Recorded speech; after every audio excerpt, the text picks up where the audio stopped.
आरोप लगा रहे हैं मुझ पर। और राहुल गांधी कहते हैं जब चोर आते हैं तो छुप छुप के आते हैं। सुषमा जी ने जो काम किया है वो छुप छुप के किया है। मैं कहना चाहती हूँ अध्यक्ष जी, सुषमा स्वराज ने कोई काम छुप छुप के नहीं किया। अगर छुप छुप के किया तो क्वात्रोची को भगाने का तुमने किया।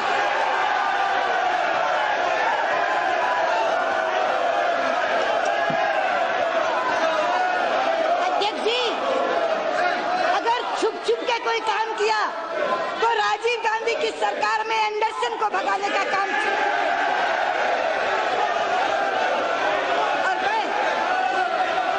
और मैं अपनी ओर से नहीं कह रही अध्यक्ष जी, ये इनके अपने मुख्यमंत्री की किताब है, अर्जुन सिंह जी की ऑटोबायोग्राफी।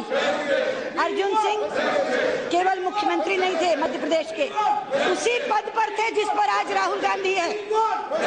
कांग्रेस के राष्ट्रीय उपाध्यक्ष थे। उस समय माँ बेटा अध्यक्ष उपाध्यक्ष नहीं होते थे, कोई ना कोई व्यक्ति और होता था। ये किताब है, ये किताब है। इस ऑटोबायोग्राफी में उस एंडरसन के भगाने का जिक्र है। अध्यक्ष जी, आप मध्य प्रदेश की हैं, आप भोपाल गैस त्रासदी से परिचित हैं। यूनियन कार्बाइड की कंपनी से रात को जहरीली गैस का रिसाव हुआ, 15,000 लोग मर गए। कितने? 15,000 लोग। 4 दिन बाद एंडरसन वहां आए। मुख्यमंत्री अर्जुन सिंह ने उनको अरेस्ट के वारंट दे दिए। राजीव गांधी तभी चुनाव के लिए वहां पहुंचे। उनसे पूछा, आपने अरेस्ट क्यों कर लिया एंडरसन को? मुख्यमंत्री ने कहा कि इस देश की जनता ने, प्रदेश की जनता ने मुझ पर कोई जिम्मेदारी सौंपी है, इसके लिए मैंने अरेस्ट किया। मैं यहाँ से इसको पढ़ती हूँ 4 लाइन में। Arjun Singh is talking to Rajiv Gandhi. He says, I emphasize the point that I had to order the arrest of Anderson to retain the confidence that the people had reposed in. Rajiv heard me out quietly but made no comment. A little later, while we were touring, I received a wireless message from Brahmaswarup informing me that a top official from the Union Ministry of Home Affairs had rung him up repeatedly from New Delhi, advising us to make sure that bail was granted to Anderson. After that, we were instructed to send him to New Delhi in a state plane.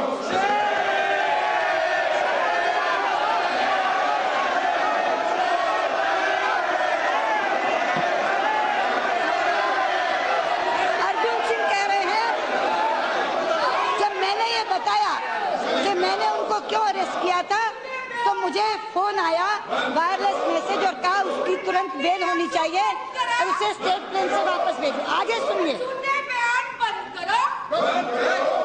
ये आप ही की किताब है, मुख्यमंत्री की किताब है। Early in the afternoon, Anderson was granted bail according to Indian law by the Bhopal district magistrate.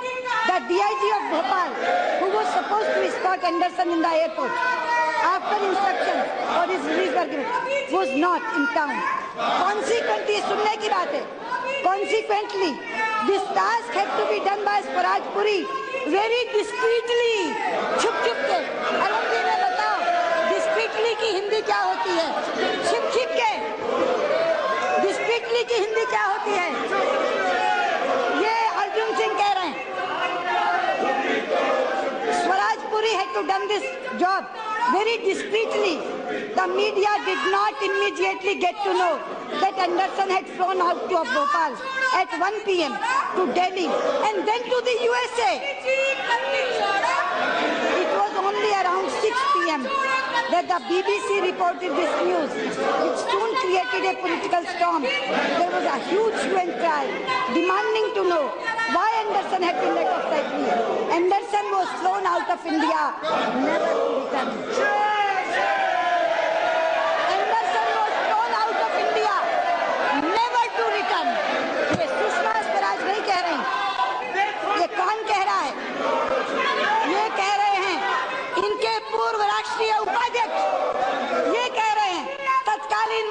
UP Madhya Pradesh के छिप के एंडरसन को वहां से ले जाया गया और 6 बजे भेज दिया गया ताकि वो वापस ना आ सके। अध्यक्ष जी, इसका खुलासा थोड़े दिन बाद हुआ। ये सौदा क्या हुआ था ये पता नहीं लगा। अर्जुन सिंह इसमें कहते हैं मेरे कान में राजीव गांधी ने कुछ कहा था, लेकिन वो राज राज ही रहेगा। मेरे साथ चिता में भस्म हो जाएगा, मैं बोलूंगा नहीं। लेकिन वो राज पता चला। वो राज कैसे पता चला? वो राज कब पता चला? 6 महीने बाद। 6 महीने बाद वो राज खुला। 6 महीने बाद वो राज खुला। वो राज क्या था? राजीव गांधी का एक बचपन का दोस्त, गांधी परिवार के एक घनिष्ठ मित्र का बेटा आदिल शहरयार अमेरिका में 35 बरस के लिए जेल में बंद था। कितने बरस के लिए? 35 बरस के लिए जेल में बंद था। और वो 35 बरस के लिए जेल कोई छोटी मोटी बात तो नहीं होगी। जब 35 बरस की जेल 35 बरस की जेल के लिए बंद था। अब आप सुन लीजिए, Rajiv Gandhi government had allowed Anderson to flee as a quid pro quo arrangement with United States on giving a presidential pardon to one Adil Shehryar. ये quid pro quo, ये वो राज जो अर्जुन सिंह अपने अंदर दफन करके चले गए, वो राज 6 महीने बाद खुला। और क्या? Adil's father, Muhammad Yunus, former Indian ambassador to Spain and long-time chairman of the State Welfare Trust India, was close to the Gandhi family. Adil, who was given a federal sentence of 35 years in prison for various crimes, was given a presidential pardon by United States President Ronald Reagan on June 11, 1985. ये वो तारीख है जिस दिन Rajiv Gandhi America पहुंचे। Rajiv Gandhi America पहुंचते हैं 11 जून 1985 को। 6 महीने 4 दिन के बाद उनका वो बचपन का दोस्त मोहम्मद यूनुस का बेटा आदिल शहरयार, उसको कहते हैं राष्ट्रपति को इसको क्षमादान दे दो, और एंडरसन के बदले शहरयार को छुड़ा करके भारत लेकर आते हैं। मैं कहना चाहती हूँ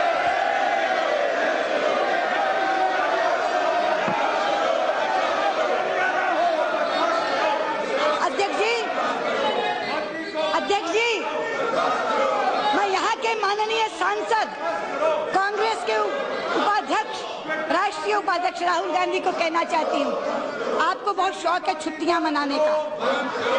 2-2 महीने आप छुट्टियां मनाते हैं। आप जाइए किसी दिन, इस बार की छुट्टी में कहीं एकांत में बैठकर अपने परिवार का इतिहास पढ़िए। और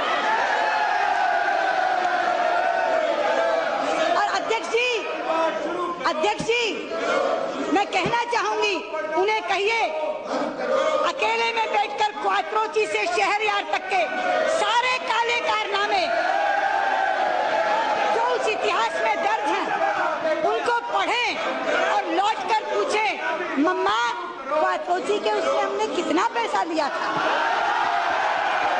पूछें, मम्मा 15,000 के हत्यारे को एंडरसन को डैडी ने क्यों छुड़वाया था?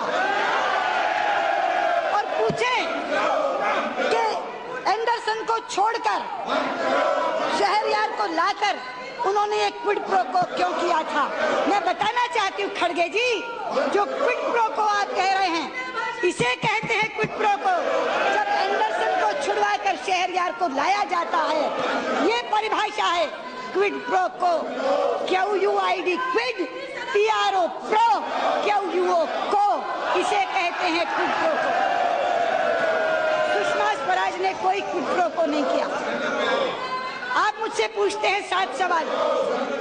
आपने मुझसे कहा कि चिदम्बरम की कॉरेस्पॉन्डेंस आप शाया क्यों नहीं करती, आप पब्लिक क्यों नहीं करती? अध्यक्ष जी, चिदम्बरम ने कोई चिट्ठी एनडीए को बताई हो तो मैं शाया करूं।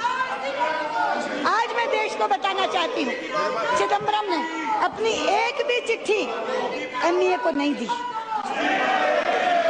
और माननीय को बाईपास करके वो चिट्ठी लिखते रहे अपने समकक्ष विदेश मंत्री ब्रिटिश, जिसको कहते हैं चांसलर ऑफ एक्सचेकर को चिट्ठी लिखते रहे। हमें तब पता, उनके वित्त मंत्री, ब्रिटेन के वित्त मंत्री जो इनके समकक्ष हैं, वहां चांसलर ऑफ एक्सचेकर कहते हैं उसे, उसको इन्होंने पत्र लिखा। जब उसका जवाब आया प्रोटोकॉल के तहत विदेश मंत्रालय में, तब हमें पता चला चिदम्बरम ने कोई चिट्ठी लिखी थी। और क्या लिखी कि आप उसको डिपोर्ट कर दो। चांसलर ऑफ एक्सचेकर ने कहा कोई हमारे पास रास्ता डिपोर्टेशन का नहीं है, आप एक्स्ट्राडिशन की रिक्वेस्ट डाल दो। दोबारा फिर चिट्ठी लिख दी कि एक्स्ट्राडिशन नहीं चाहिए, डिपोर्टेशन चाहिए।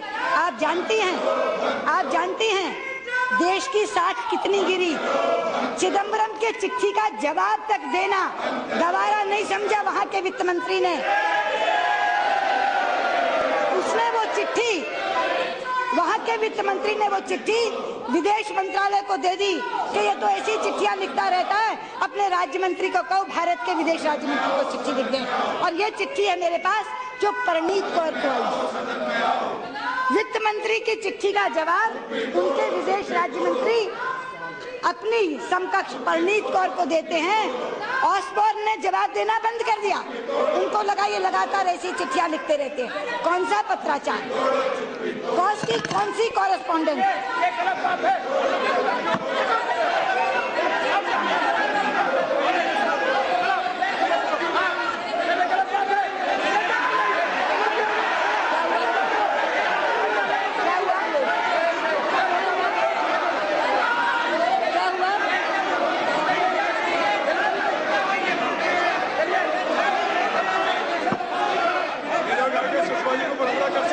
क्या हुआ? यहाँ आना चाहते हैं।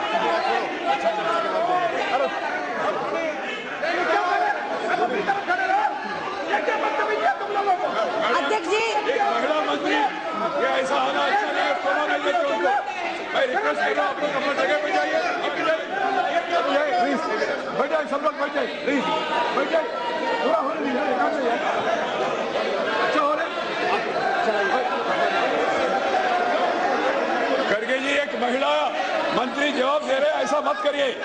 आपका लोग आके यहाँ कुछ हमला करे तो अच्छा नहीं होगा, शोभा नहीं देगा।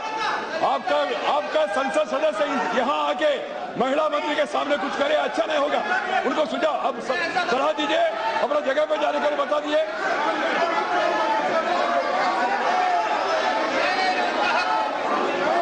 अध्यक्ष जी चुप करो।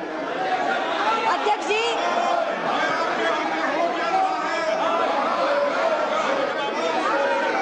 अध्यक्ष जी,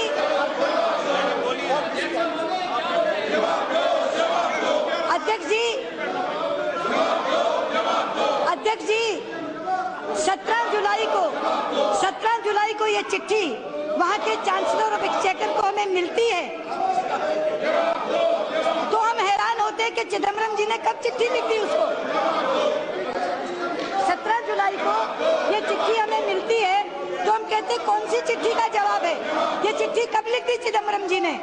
लेकिन उसमें उनके वित्त मंत्री लिखते हैं for UK assistance to be provided in any criminal investigation and extradition request should be made under the